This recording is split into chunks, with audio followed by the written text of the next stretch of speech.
Nari pum hanti dharma vit.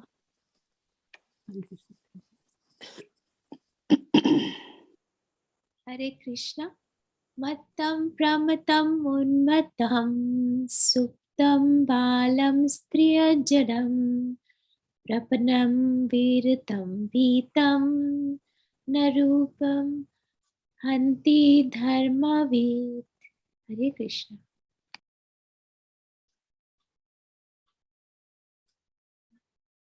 Anyone else? Okay, word for word translation. Matam, careless. Pramatam, intoxicated. Unmatam, insane. Suptam, asleep. Balam, boy. Striyam, woman. Jadam, foolish. Prapanam, surrendered. Viratam, one who has lost his chariot. Bitam, afraid. Na, not. Ripum, enemy. Hanti, kill. Dharmavit, one who knows the principles of religion. Translation. A person who knows the principles of religion does not kill an enemy who is careless, intoxicated, insane, asleep, afraid, or devoid of his chariot. Nor does he kill a boy, a woman, a foolish creature, or a surrendered soul. Purport by His Divine Grace Srila Prabhupada. An enemy who does not resist is never killed by a warrior who knows the principles of religion. Formerly, battles were fought on the principles of religion, and not in the online one, but in my book, Prabhupada puts principles of religion in italics. If you read Prabhupada's books in the first canto, every now and then he puts a few phrases, a few sentences here and there in italics to presumably to emphasize them, and he does that here. I'll read that again. Formerly, battles were fought on the principles of religion and not for the sake of sense gratification. If the enemy happens to be intoxicated, asleep, etc., as above mentioned, he was never to be killed. These are some of the codes of religious war. Formerly, war was never declared by the whims of selfish political leaders. It was carried out on religious principles, free from all vices. Violence carried out on religious principles is far superior to so-called non-violence. Matam pramatam unmatam suptam balam striyam jadam prapanam veritam vitam naripum hanti dharmavit. A person who knows the principles of religion does not kill an enemy who is careless, intoxicated, insane, asleep, afraid, or devoid of his chariot. Nor does he kill a boy, a woman, a foolish creature, or a surrendered soul. Nama Om Vishnu Vidaya Krishna Prasthaya Bhutale Srimate Bhaktivedanta Swaminiti Namine Namaste Saraswati Devi Gauragani Pracharine Nirvishesha Shanivati Paschadadi Shatarine.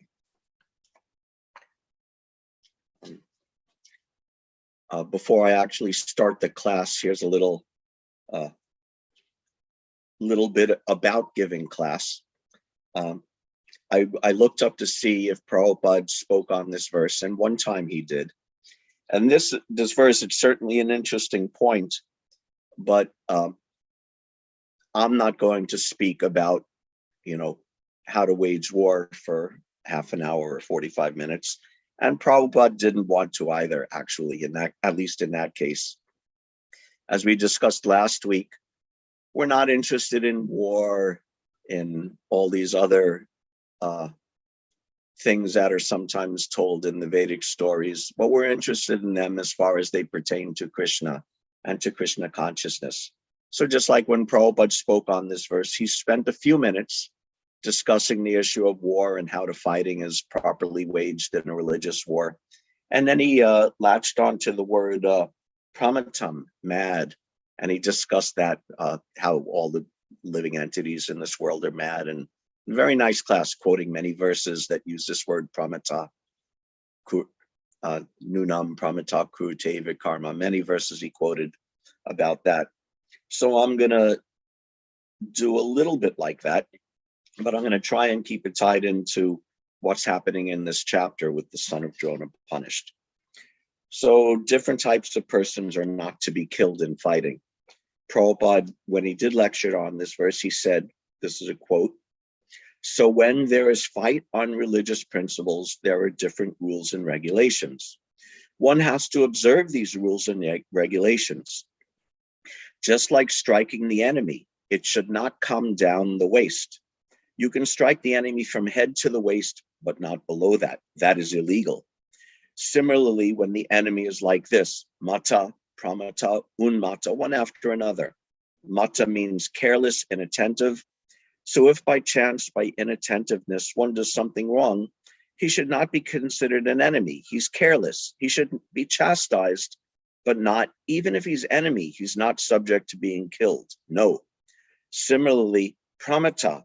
Pramata means constitutionally he's not mad, but by some external influence, one has become mad-like. He's called pramata. Just like in this material world, almost everyone, 99.9%, they're all pramatas. So these types of persons are not to be killed in a religious war. Prabhupada translates matam as careless, pramatam as intoxicated, unmatam is insane.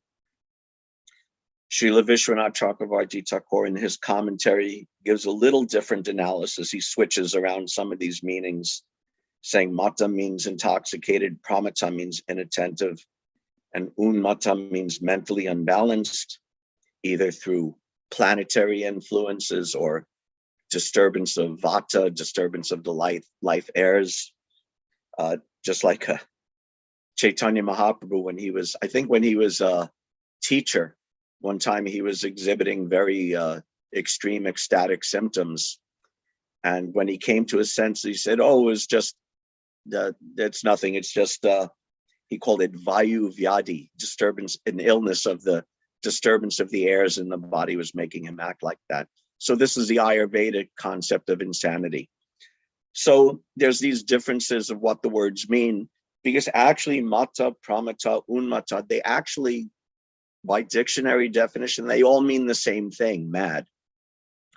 So there's subtleties of difference in definition, but they all mean the same thing.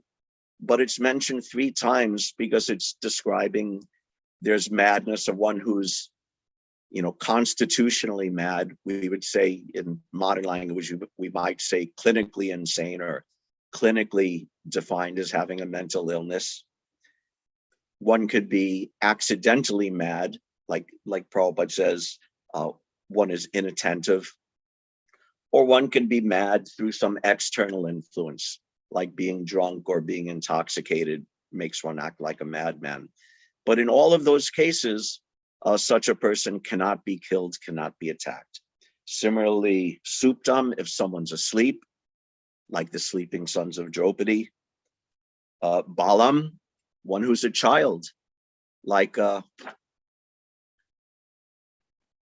God, I'm so embarrassed, my mind is blanking out. Who was the young boy who entered the Chakra Vyuha and was attacked by all of the great Maharatis of Abhimanyu? Abhimanyu, yes. Abhimanyu. Abhimanyu, he was just a boy. He was really just a young boy. So he shouldn't have been attacked, but he was attacked. Striyam, woman should not be attacked. Jadam, one who's mad or foolish or ignorant, should not be attacked. One who's surrendered should not be attacked. One who is without a chariot. Was it Karna, right? His chariot was stuck in the mud. So he was outside of his chariot and he was trying to lift the wheel out. And he said, don't attack me now. I'm not in my chariot, but he was still attacked. So actually all of these things listed here it's almost like a list of all the things that went on in the Mahabharata war that in a technical sense shouldn't have happened. So all of these things are going on. War in and of itself is a pramata, a mad endeavor. Even when it's a religious war, it has to go on. But we could see how in the Mahabharata war, it was a religious war. It was desired by Krishna. But still so much pramata, so much stuff was going on. So it's worth looking at that. We discussed very briefly last week, I think.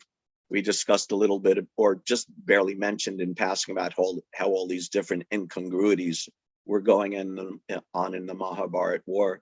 So we'll look at them a little bit today, taking into account that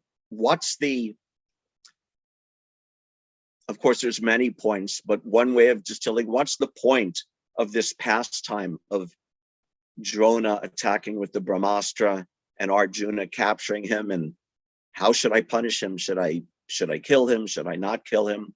And the point of this is that dharma is very intricate. In English, we might use the word ethics or morality. It's very intricate business and very nuanced business. Sometimes it's very clear what's right and what's wrong. But many times it's very nuanced and very subtle. And an intelligent person has to know how to deal with. And we see how Arjuna dealt with this very intelligently later on in the chapter. But anyway, in the war, it was going on. The day of the war came, and Krishna drove Arjuna out between the two armies to see who he was going to fight. And Arjuna was so upset. He was so disturbed. Na yotsyamiti govindam, Govind, I will not fight. I cannot fight these people. And he gave many, many reasons why not. And actually, taken in isolation, these reasons that he gave are very good reasons. These are ethical reasons. These are moral reasons why not to fight. Adharma bivavat Krishna pradushyanti kulastriya. If we fight, then the kula dharma, the family values and family social structure will be destroyed. Women will be contaminated if that happens. What's that? Doshar eta kulagnanam varna sankara karakai. Then the family values will be corrupted, and the children coming from those families will all be varna sankara, will all be degraded and cause problems for the whole society, for the whole world. And this is actually a fact. What he stated, he's not making this up. This is actually truth, what he's speaking, and actually we're living with it today. The truth of what Arjuna said, we're living with today. Utsana kula dharmanam manushyanam janardana narake niyatam vaso. And the people who do this will eternally dwell in hell for this terrible action. So Arjuna's reasons were real and well considered and intelligent and sensitive, but Krishna was having none of it, because Krishna had an ulterior motive. Krishna's ulterior motive was, this war has to happen. We have to get rid of the irreligious. We have to establish parichanaya sadhunam vinashaya chadushkritam. He was doing that through the medium of the Kurukshetra war. So Krishna's response to Arjuna, even though Arjuna's reasons were very good and very dharmic and well considered, Krishna's response was very strong. Klaibya masma gama parta. How has this weakness, this impotency come upon you? Now, to call a kshatriya weak or impotent, this is a big, big insult. And actually, klaibya masma gama parta, this word klaibyam is also interesting. It comes from the root klebya or kleba, which actually means a eunuch. So I don't want to use any rough language, but just like in English, we have an expression when we think someone doesn't have the courage or the manliness to do something. We might say, "Oh, you don't have the whatever to do this. So this is by implying that Arjuna was a eunuch. This is actually a big insult. And especially if we look at Arjuna's history, how he had to spend some time masquerading as a eunuch in the court of King Virat. So this is very strong words. And Prabhupada echoes this strong response as well. In a lecture, he says, now Arjuna says that I'll not fight. I'll not fight with my relatives and brothers for the sake of achieving some kingdom. No, no, no. Now, for the ordinary man, it appears to be, oh, Arjuna is a very nice man, non-violent. He's giving up everything for the sake of his relatives. Oh, what a nice man he is. This is ordinary calculation. But what Krishna says, you are fool, damn fool number one. You see? And that we have already discussed. Asochanan visochastam pragyava damschavashase. My dear Arjuna, you are talking like very learned man, but you are fool number one. So Krishna reacted very strongly to this, to these objections of Arjuna. Although they were dharmic objections, they were ethical objections, but because Krishna had a different plan, and Krishna's plan is always the highest plan, above our plan and even above the plan of ordinary dharma. But on the other hand, there's also an alternative view. And again, taking into account the message of this chapter, that dharma is subtle and it's not always so black and white. So Prabhupada also says, this is from the purport, Bhagavad Gita purport of 145, Prabhupada also writes, it is the custom, according to Kshatriya fighting principles, that an unarmed, unwilling foe should not be attacked.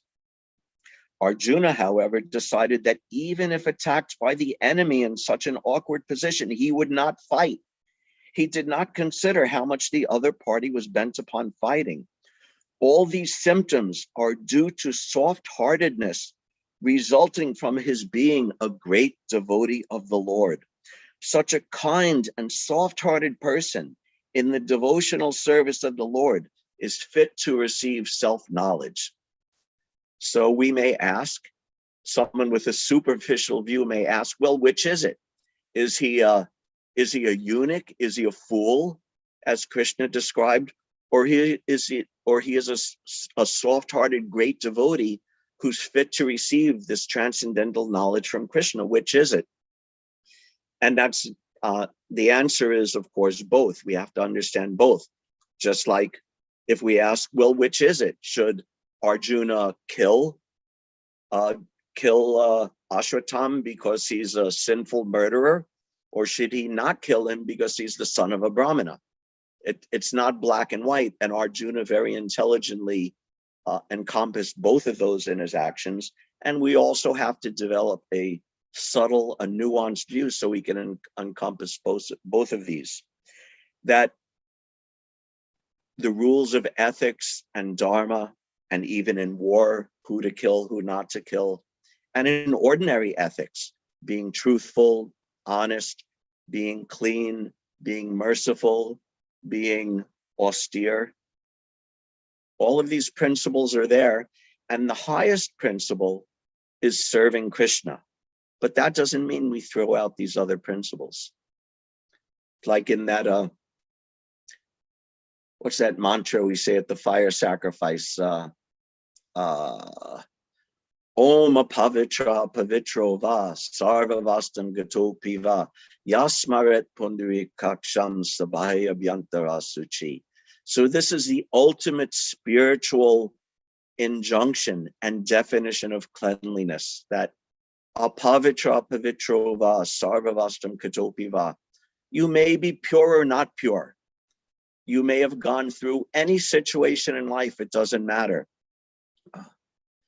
Yasmaret pundrikaksham sabhaya bhyantara suchi. But if you can remember and love and meditate on the Supreme Personality of Godhead, Krishna, who has beautiful eyes like a lotus petal, that if you could remember him, then immediately you're purified inside and out. Now, this is the highest dharma.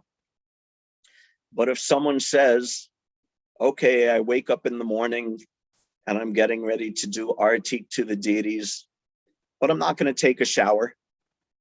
I just woke up, I passed stool, I brushed my teeth, but I'm not going to take a shower because if I remember Krishna, then I'm pure inside and out. So I don't have to take a shower before I go on the altar.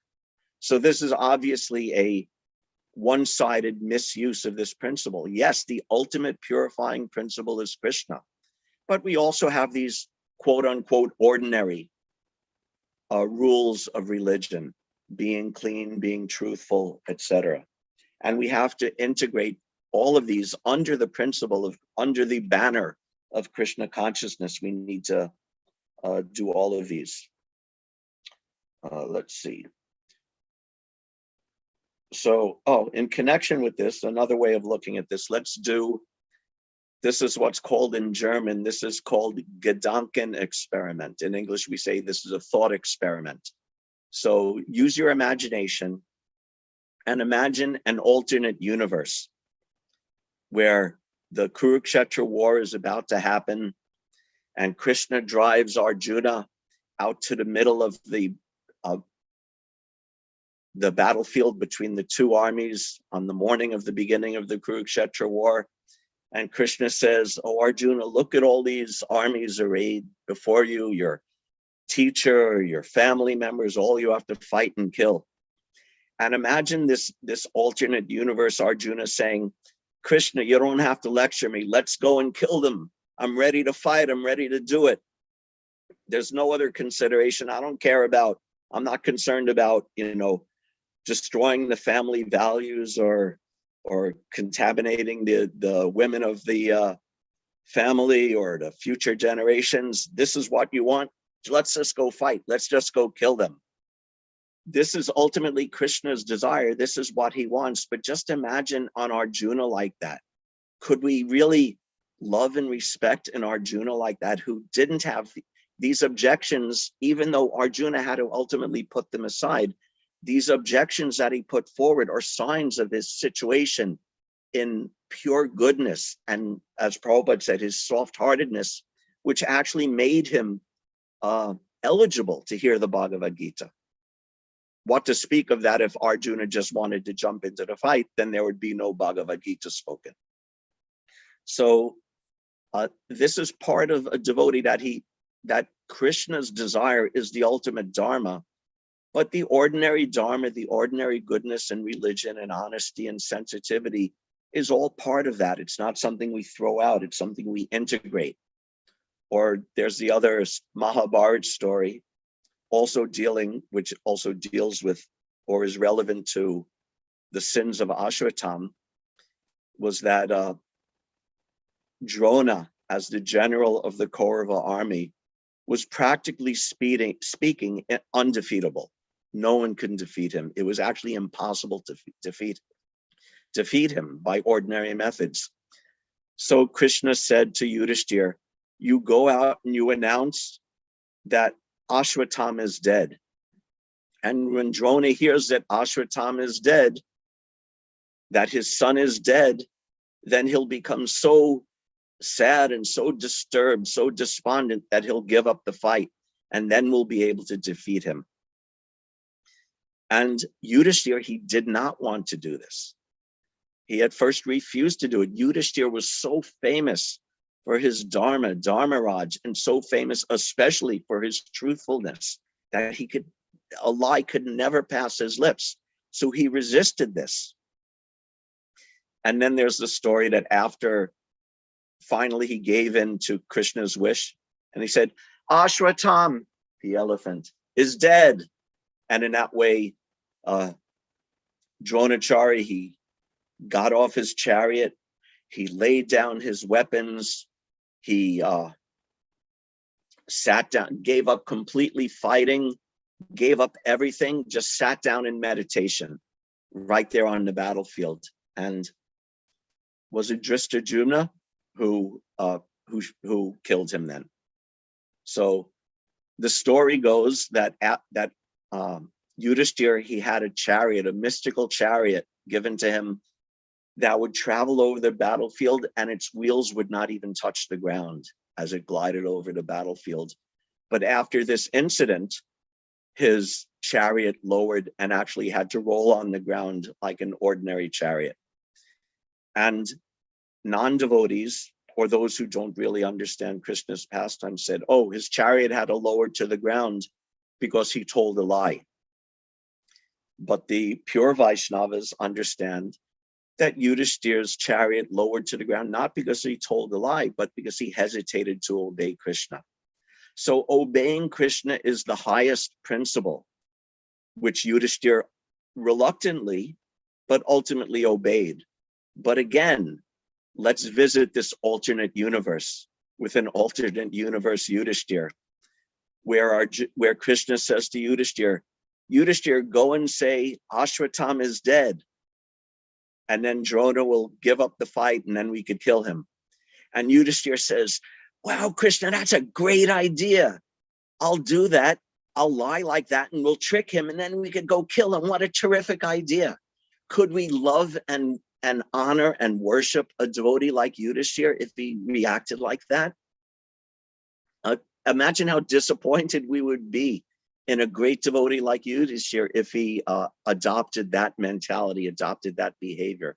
So his purity, his truthfulness, even if you want to call it mundane truthfulness, is such a great part of his character as a devotee, as a great devotee of Krishna. So this is all a little subtle and a little tricky to understand. We do actually have to understand that Krishna's order is the highest principle and the highest dharma and the highest ethical principle. But at the same time, we should be very careful and very reluctant to give up truthfulness, cleanliness, austerity, and mercy in the name, and especially if we try to do it in the name of Krishna consciousness.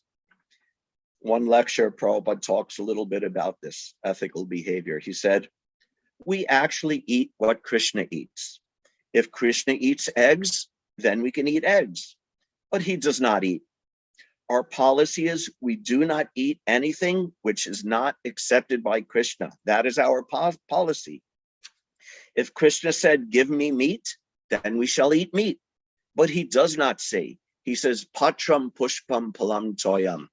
So this is very interesting. Our ultimate principle is dharma, ethics is determined by Krishna. If Krishna says, eat meat, then we eat meat. But he doesn't. He says, patram pushpam palam toyam. You eat fruits, vegetables, milk, grains, and offer that to Krishna, and he accepts, and then we could honor the remnants.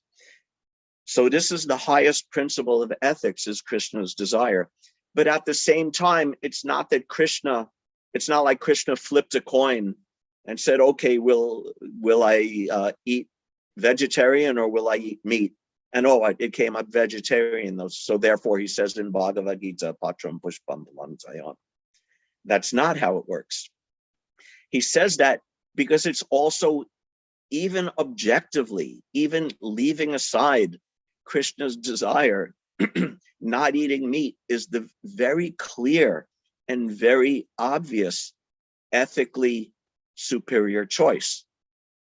So naturally, Krishna will accept what is the most ethical and make it perfectly spiritually ethical by making it part of his desire. And again, we have to learn to integrate these two.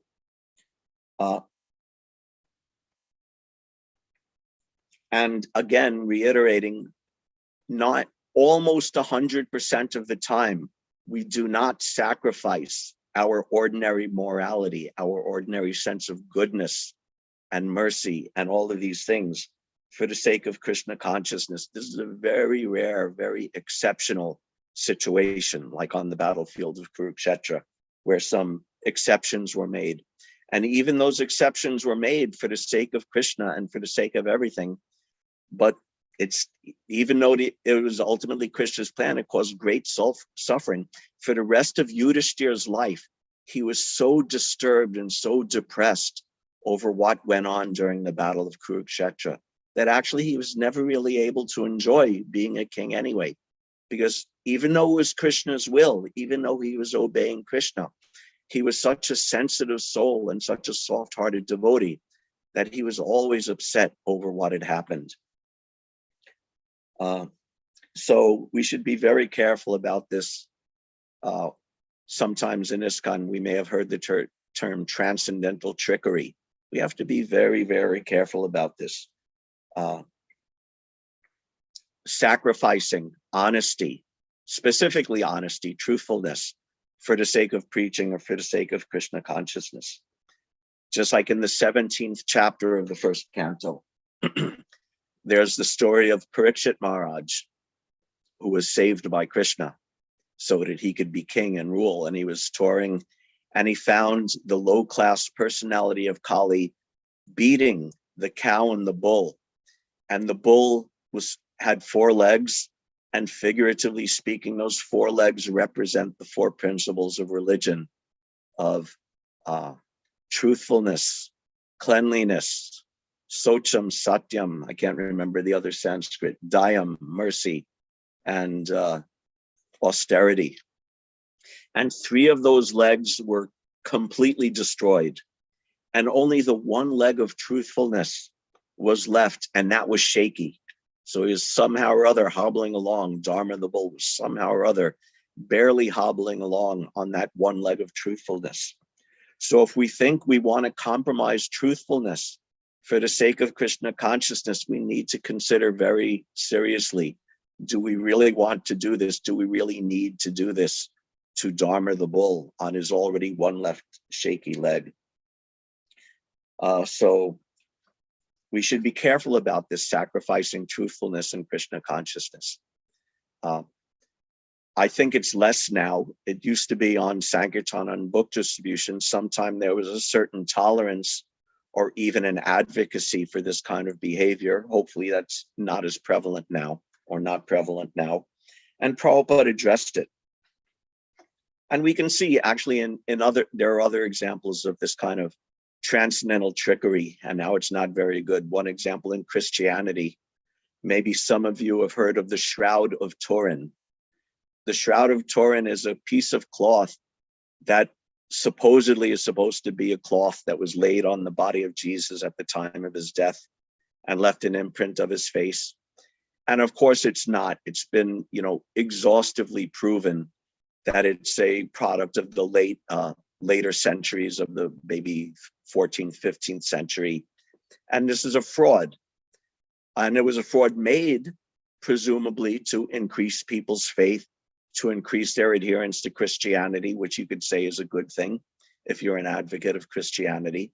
But it's cheating and it's lying, and ultimately it's counterproductive.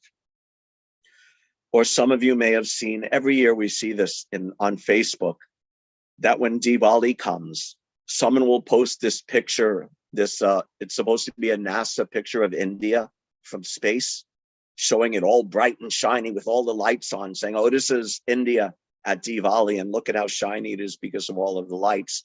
And of course it's not. It's just a picture showing the distribution of electric lights in India at non-Diwali time.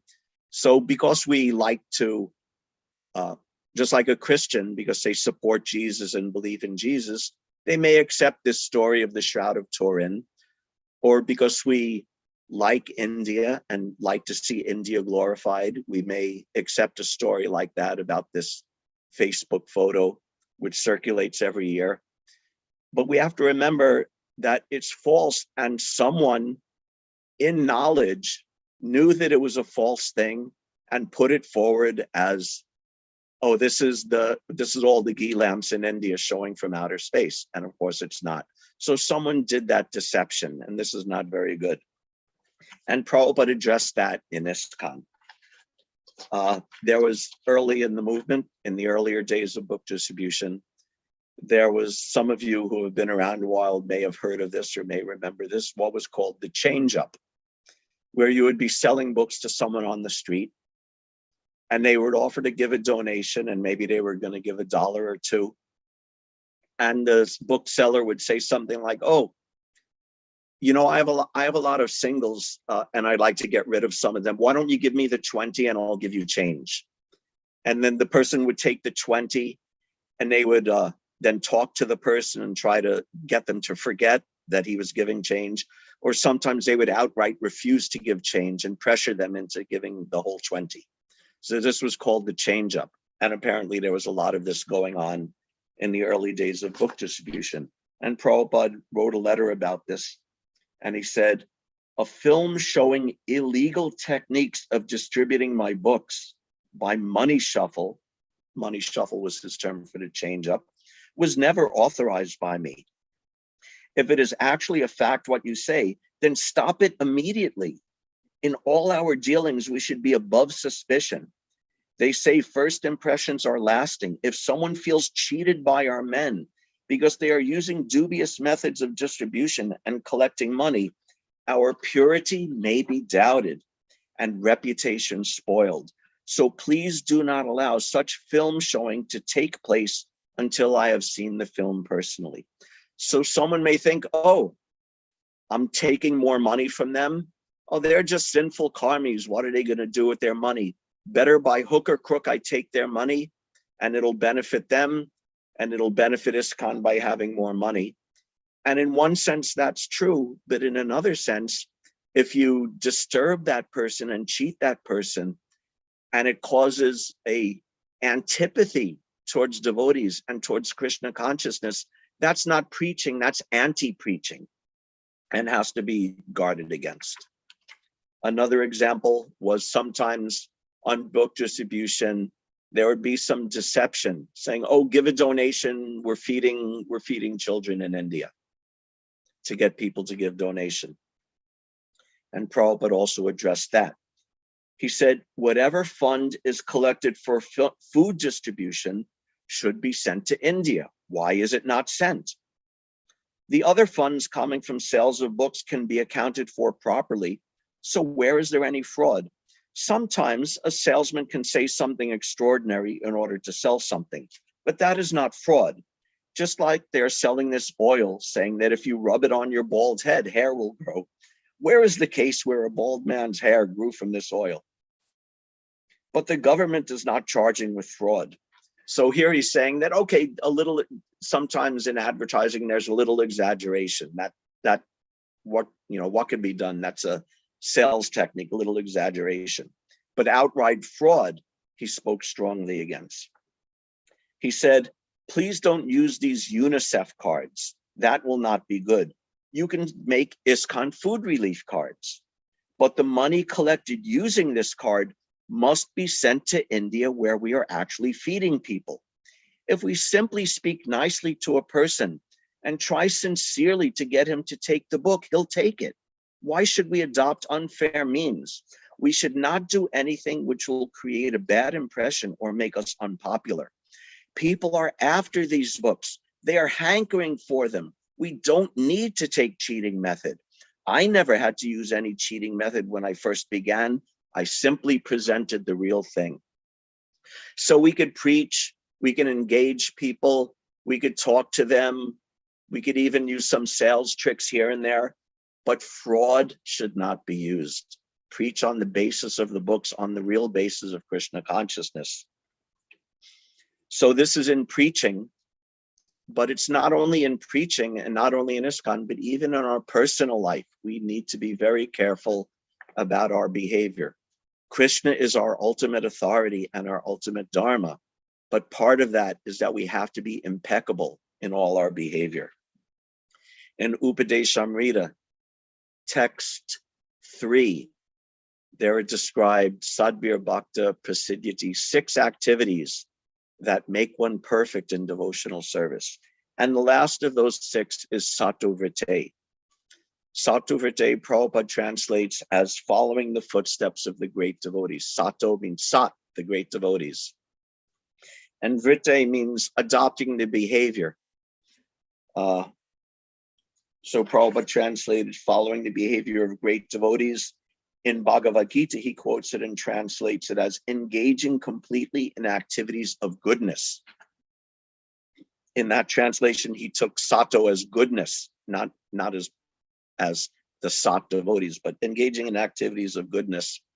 But in a more literal translation, sato vrite means sat, truthfulness or goodness, has to be the nature of your vritti. Vritti means, literally, it means your livelihood, how you make your living, how you support yourself, has to be completely in the mode of goodness. Although in the Upadeshamrita, he doesn't translate it like that. But Srila Bhaktivinoda Thakur explains about this. He says, this means that the actual duty or dharma of householders is to maintain one's body by collecting whatever money is necessary through lawful means, and with the help of family members serve Sri Krishna and the Vaishnavas and engage in the constant performance of Nam Sankirtan. So your livelihood should be lawful. You shouldn't make your livelihood that, oh, I'm a professional bank robber, so I make my living like that, and then I'm a devotee and I'm supporting my family and chanting Harinam.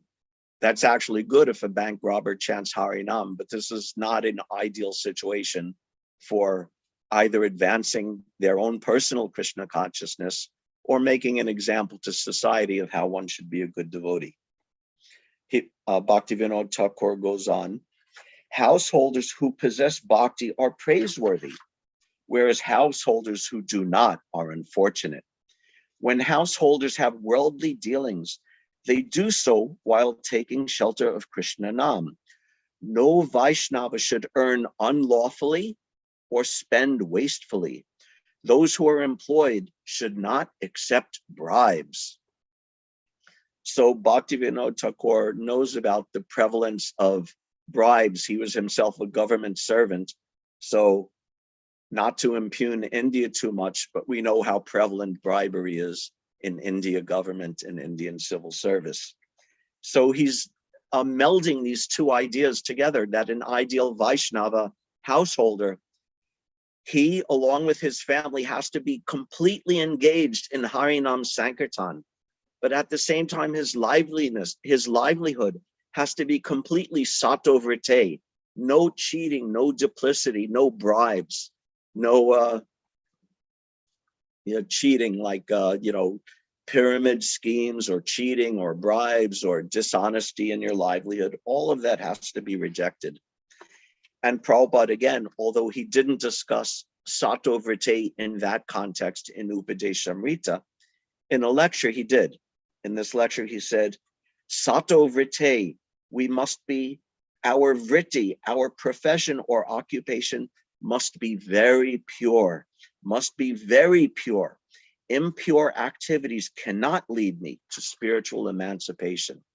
So we cannot justify saying, oh, I'm cheating, or I'm breaking the law, or I'm dishonest or dishonorable and making lots of money, but it's okay because I'm a devotee, or it's okay because I'm giving donation to the temple. No, impure activities cannot lead me to spiritual emancipation, Prabhupada said. So we need to be very careful about our behavior. Again, always remembering that Krishna is the ultimate judge of everything, but all of the other modes of honesty and goodness and cleanliness are contained within that. And if we have a overly simplistic understanding of ethics, if we have an overly black and white understanding of ethics, then we may become like a smarta brahmana who has an overly simplistic, mechanistic view of spiritual life and of rituals, and all he could see is the material rituals. Or you may become a fanatic, just like in the old days in ISKCON. Some young men would latch on to this idea of brahmacharya. Now, brahmacharya is very wonderful.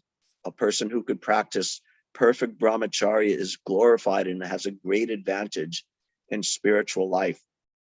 But if you make a fetish out of it and you start criticizing others, you criticize women or you criticize householders because of it, this is the immature understanding of ethics and of spiritual principles and material principles. Just like Prabhupada told a story about, there was a veterinarian, a very expert veterinarian, and he had one not disciple, apprentice, a young apprentice who was serving under him. So one time he was called by a man to come and treat his horse. So the veterinarian went to the man's house and he saw the horse was in great distress. And its neck, the horse's neck, was hugely swollen like this.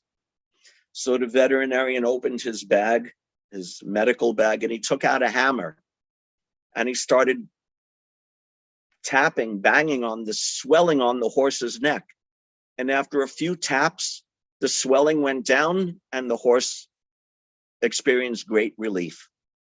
So the foolish apprentice of the veterinarian said, oh, this is easy. I could learn how to be a veterinarian too. So he left that vet. He opened his own practice, and everywhere he went, whenever he saw an animal who was sick, he would take a hammer and start smashing on the animal's neck. And in this way, hurting and killing animals everywhere he went. And when it didn't work, he went back to his veterinarian master and said, what's going on? I'm doing what you did, but it's not working. And the veterinarian said, you fool, you don't understand that this is a unique situation, a special situation. That horse had swallowed a watermelon and it became caught in his throat. So I had to tap and break the watermelon so he could swallow it. But you don't go killing animals everywhere by smashing on their neck with a hammer.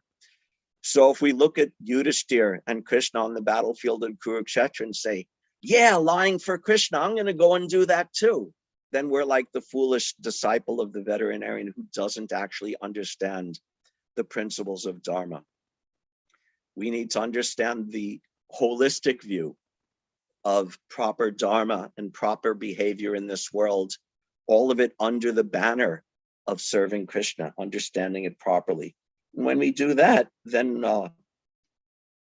we can actually behave properly in every situation and also advance properly in Krishna consciousness very well. Dharman tu sakshat bhagavat pranitam navai vidurishyo napi deva nasir mukya suramanusya kuto navidyadara charana daya.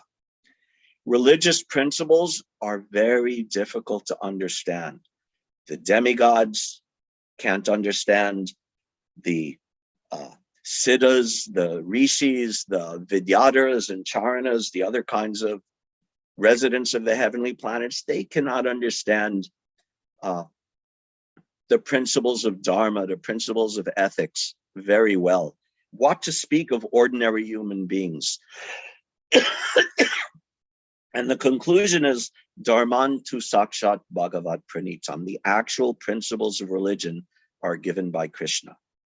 So when we actually surrender to Krishna and understand Krishna's instructions properly, then we can understand everything clearly and know how to behave properly in every situation. And again, we always want to remember that material honesty and cleanliness and mercy and all of these things are extremely valuable, even essential in Krishna consciousness. But if they're divorced from Krishna consciousness, then at least from a spiritual point of view, it doesn't have much value. Yastasti bhaktir bhagavatya kinchana sarvargunas tacha samasute sura harava bhaktasya kato mahadguna manoritena sadita vadobahi. That if someone is a devotee of Krishna, he automatically develops all the good qualities of the demigods. He's fully saturated, his behavior is perfect with all good qualities. And if one is not a devotee, even if he's very expert in material dealings, harav abhaktasya mahadguno kata, then he kuto mahadguna, then he actually has no good qualities, even if he has these other material good qualities. Why? Manoritena davatobahi, because he's just traveling on the platform of mental speculation and material life without referencing Krishna. So Krishna is the absolute necessary principle for being good, for being ethical, for being honest. If you want to be truthful, you can't be truthful if you don't recognize the supreme absolute truth. It's a contradiction. Now, in ordinary dealings, for example, if I have a coworker who's not a devotee, I would much, much prefer to have a coworker who's actually truthful and clean and merciful and austere in all these qualities.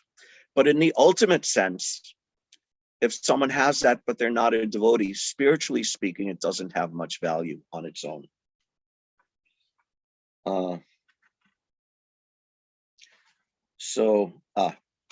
In conclusion, Srila Prabhupada was once asked in an interview, the interviewer asked, how can one recognize one of your devotees? By what qualities can I recognize one of your devotees? And Srila Prabhupada said, his behavior, he's a perfect gentleman, that's all. You cannot find any fault in him. That is perfect Krishna consciousness. So we want to be like that. If we want to be recognized as a devotee by the public and by Srila Prabhupada and by Krishna, we should be scrupulously honest. We should be scrupulously clean and merciful and austere. These are the principles that Prabhupada gave us: no meat eating, no illicit sex, no intoxication, no gambling. These four principles of sinful life, renouncing them, is the foundation of becoming a perfect gentleman. Therefore, Prabhupada included them in our instructions and indeed in our initiation vows. He said this Krishna consciousness is very simple: 4 no's and 1 yes. 4 no's, no meat eating, illicit sex, intoxication, gambling, and 1 yes, chant Hare Krishna. So these 2 principles melded together, this is the perfect understanding of ethics and the perfect understanding of Dharma in capsule form, that we worship Krishna, but we also make our behavior perfect. He's Prabhupada again, he's a perfect gentleman. You cannot find any fault in him. So we need to aspire to that. Make our personal lives very honest and clean and austere and merciful as far as possible. Make our preaching as far as possible very straightforward and honest and non-duplicitous. And couple that with chanting Hare Krishna and hearing about Krishna and offering prayers to Krishna and serving Krishna's lotus feet. And this combination is how we develop Krishna consciousness. And again, we'll see how, as this pastime continues, we'll see how ethics, how Arjuna trying to decide what to do, is very subtle and very nuanced and very tricky. He was getting conflicting messages and conflicting instructions from Draupadi, from Bhima, from Krishna, what to do.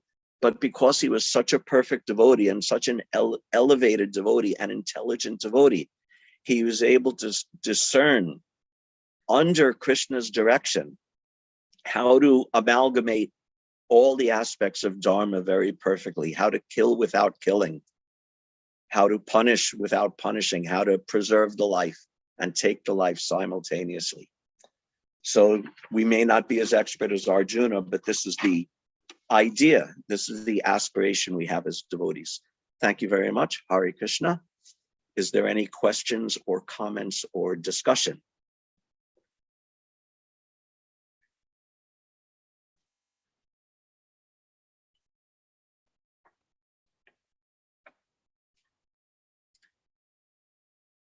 I'll start with a question then. Are there any devotees who have been around long enough to either have heard of or to have experienced these kind of slightly dubious methods of book distribution or preaching where some dishonesty was being used? Does anyone have an experience of that? Long ago, this is years in the past. I don't think it's going on now. I had never heard of it. This, like I said, it was long ago in the early days of book distribution. And you could see how Prabhupada really endeavored to put a stop to it and make the preaching very honest and straightforward. Like he said in that one letter, he said, I never had to cheat to distribute these books. People are actually mad after these books. You don't have to cheat to give them the books. They actually want it. And if you just present the real thing as it is. but these things were going on, and Prabhupada addressed it very clearly. Prabhu, thank you so much. I do remember not so long ago these aspects of hearing about how certain techniques were aggressive or slick, as it were, kind of standing in front of people to stop them versus, trying to attract their attention. Right. Those techniques were considered, aggressive and unfriendly, and people didn't like it. And Right. I remember hearing words about how it shouldn't be done and how Srila Prabhupada didn't appreciate those things. And this phrase that I heard in Philadelphia, scam kirtan, was the word scam kirtan. Right. I heard that once or twice too. Yeah, and I wanted to thank you in your sharing today, reflecting on.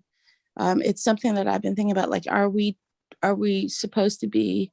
Are we being devotees in the temple room, where you are having a desire to look a certain way or be perceived as such, versus are we practicing or attempting to practice as much as possible with our imperfections, this aspect of being a devotee wherever we go, whether it's in the courtroom, whether it's on the train, whether it's at work, these dual personalities of Dr. Jekyll and Mr. Hyde.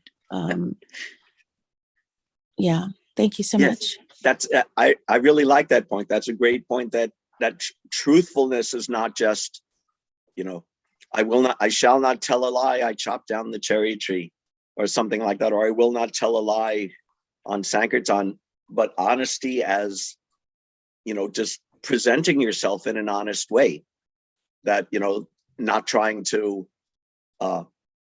you're trying to present yourself as more mature, as more advanced than you actually are. That's also a kind of dishonesty. You'd say hypocrisy, when there's a intentional and ill-motivated difference between what you are inside and what you're presenting on the outside. That's another aspect of honesty. That's a great point. I really like that. Thank you. Yeah, honesty and cleanliness also. You could talk about internal cleanliness and external cleanliness and mercy. All of these things have, public aspects and internal aspects. So that's a nice angle of vision. I like that. Yeah. Hare Krishna, Prabhuji. Hare Krishna. I was also thinking about, thank you for the nice class. Your classes are always nice, and they're packed with lot of wisdom and lot of information. So I was also thinking about the seventh offense, committing sinful activities on the strength of chanting the holy names. So I thought I'll just add that point also, that it's not only, it's actually an offense to the holy name, and it's blocking our progress in Krishna consciousness. When we just think it's okay, we can act in any which way, we want to act, thinking that we will be forgiven by chanting Hare Krishna or being devotees. Yeah. Oh, that's a nice, shastric, important example of that principle of, misusing the, we got a lot of protection and a lot of forgiveness and a lot of shelter from being a devotee and chanting Hare Krishna and being in Krishna consciousness, or even just being a member of ISKCON. But like you say, if you falsely take advantage of that, whether it's in chanting the holy name, which is one of the offenses, or in our ordinary dealings, take advantage of that. Oh, I'm a devotee, so if I cheat, it's okay.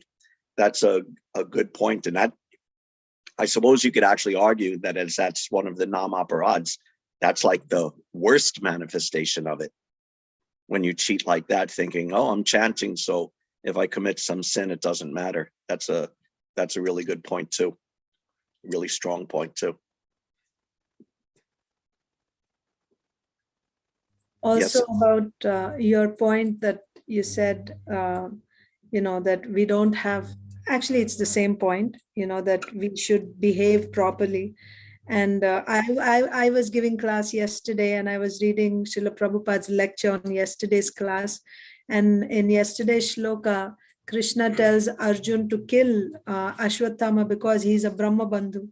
So Yeah. on that, towards the end of the lecture, Prabhupada says, but you cannot, just taking this as an example, it's not like you'll justify whatever you want to do, saying that, oh, Krishna said we can do, Prabhupada said we can do, or my guru said, and you start doing whatever nonsense you want to do. That's not accepted. Prabhupada makes that point. Yeah. Oh, that's nice. So Prabhupada specifically addressed it there. That's good. Yeah.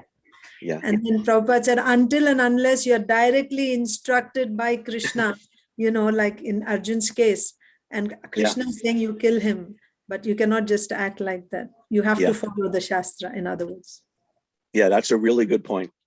That's nice. And Prabhupada was aware of these things. Prabhupada was, he had a whole life as a householder and a businessman in India before he came to America. So he was aware of how people behave in business and people behave in society. And then when he came to America, he was also like the Price affair, where that man tried to cheat ISKCON out of money. So Prabhupada was aware of cheaters, and he actually was very expert at dealing with them and searching them out. And he was very good at that. So it's nice he brought that up. What was I going to say? Anyway, yeah, good point. Nice point there. And there's a whole spectrum of, ordinary cheating and personal cheating. And sometimes we may cheat in little subtle ways. Like Mother Mitravinda said, we may present ourselves in a certain way in the temple, in a little cheating just to puff ourselves up a little bit, or we may be committing gross namaparad. There's a whole spectrum of it. And, this honesty, this is the definition of hypocrisy, when there's a difference between what you present on the outside and what you are on the inside. And Prabhupada would always preach against this, he would talk about duplicity versus simplicity. Simplicity means you're honest, and what you are in the inside is what you present on the outside. Yes, this is a nice point. It's actually applicable in many, many spheres. But doesn't that come with advancement in Krishna consciousness? Because one of the qualities of a conditioned soul is this tendency to cheat, isn't it? Yes. So it has to come with advancement in Krishna consciousness. The more it comes with advancement in Krishna consciousness, but also with advancement in Krishna consciousness comes additional temptations to abuse it that the young devotee may not even have. Just I discussed last week about from Madhurya Kadambini, that anarthas arising from the performance of devotional service. Yes. That when you advance in devotional service, you may get some honor, you may get some position, you may get some money. So there's a tendency to abuse that. So yes, presumably as you advance, you get more simple and more honest and more non-duplicitous in your dealings and your presentation of yourself. But there's also additional temptations that need to be guarded against. Anything else? Question or comment? I guess we could end here. It's 9 o'clock. Thank you very much, everybody. Hare Krishna. I'm pretty sure Drona has important announcement for a Sunday feast today. Yes, thank you, Acharya Prabhu. Again, as echoed by the devotees that spoke earlier, thank you for a very nice class. Very important points that we can reflect on and meditate throughout our lives. The Sunday feast today, as some of you saw on the newsletter, we've actually moved to the virtual platform for the next 2 weeks. This is to the exploding rates of COVID in the area. Many of our congregation members have also come down with COVID, either themselves or their family members. On top of that, there's different strains of the flu and colds that are out there that people are getting sick with and get confused. Do I have COVID? Do I don't? Actually, a lot of temples in this area have gone online for the next couple weeks as well. So it seemed like the prudent thing to do. Mother Archana Bhakti will be speaking on the Bhagavad Gita tonight. You can join in at 5 o'clock. So just for the next couple of weeks, we've been here before. This isn't uncharted territory. We've gone through this whenever there was a spike, and it seems like we're going through this now. Hopefully it won't last too long, but it is for everybody's health and safety. So please understand. The temple will be open for darshan if people do want to come for darshan. Today it'll be open from 11:30 to 12:30, and then the evening from 6 o'clock to 7:15. But there won't be any assembly. No assembling for kirtan, for classes, etc. We've also discontinued the prasadam distribution just for these couple of weeks as well. It just was the easiest to kind of manage, and the goal was to really not encourage as many people to come. We understand people will come and they want to take darshan, that's fine, but to come together, we're just trying to discourage as much assembly as possible. I hope everybody understands, and again, we'll get through it. We've done it before. Hare Krishna Prabhu, how about the milk? Is it coming in today?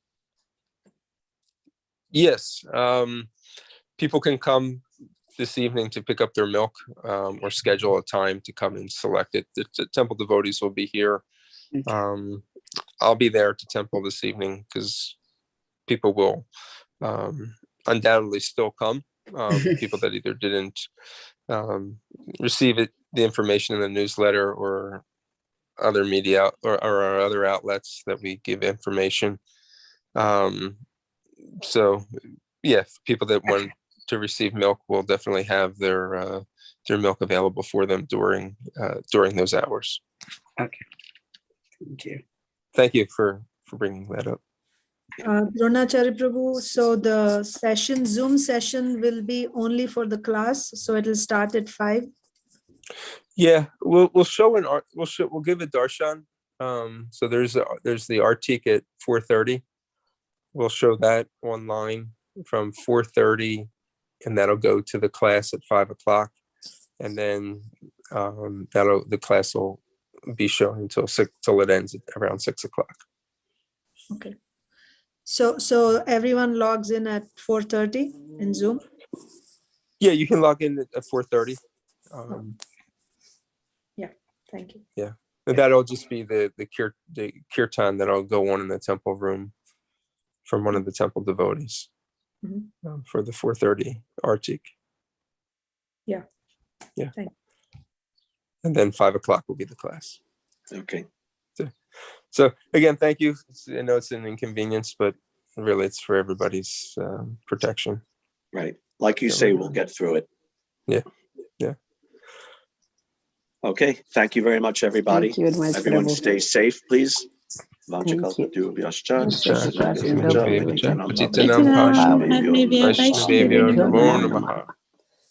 much, Prabhu. Hare Krishna.